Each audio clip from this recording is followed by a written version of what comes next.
Ça t'est déjà arrivé de consommer un produit sans réellement vouloir le consommer ou plutôt que tu n'es pas vraiment d'accord avec ce produit? Ça, en marketing, c'est ce qu'on appelle la dissonance cognitive. Aujourd'hui, je vais t'expliquer comment tu peux utiliser la dissonance cognitive pour ton entreprise avec une stratégie marketing. La dissonance cognitive, c'est quand tu as un sentiment de malaise entre tes croyances, tes valeurs et tes comportements d'achat. Imagine, tu es super écolo, tu es contre la pollution et l'impact négatif sur la planète de tout ce qui est l'automobile. Tu vas faire quoi? Tu devras acheter une automobile. Pour faire ça, tu as des marques qui vont présenter comme si acheter un véhicule était un acte d'écologie. Exemple, ils vont te proposer un véhicule à 50 000 euros qui vont bien au-dessus de tes capacités, mais derrière, ils vont te présenter un véhicule qui n'est pas carburant fossile, qui est électrique par exemple, et qui est en faveur de la planète. Ta dissonance cognitive va créer en fait un sentiment de malaise où tu n'es pas d'accord avec toi-même, mais tu vas te justifier pour pouvoir acheter ce véhicule hors de prix et qui n'est pas forcément en accord avec tes valeurs, juste parce que derrière, ça favorise un acte d'action vers l'environnement. Résultat, tu finis par acheter ce produit en étant en paix avec toi-même, parce que tu es d'accord avec la promesse qui est délivrée par la marque. Pour que ça marche pour toi, tu dois analyser ce que ton audience perçoit comme valeur. Ensuite, tu vas créer un message publicitaire pour aligner tes valeurs aux valeurs de la marque. Ensuite, tu vas présenter ton produit comme une solution qui va promouvoir ces valeurs, ou en tout cas atteindre l'objectif qui est commun avec ton audience. Par exemple,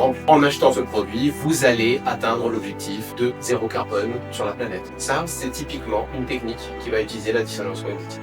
La prochaine fois que tu vas présenter ton offre, réfléchis à ce message. Pourquoi les clients voudront acheter ton produit et comment ils arriveront à aligner leurs valeurs avec le comportement d'achat qui est acheter ton produit. Parce qu'au final, ils n'achètent pas en fait un produit, ils achètent une expérience et une tranquillité d'esprit.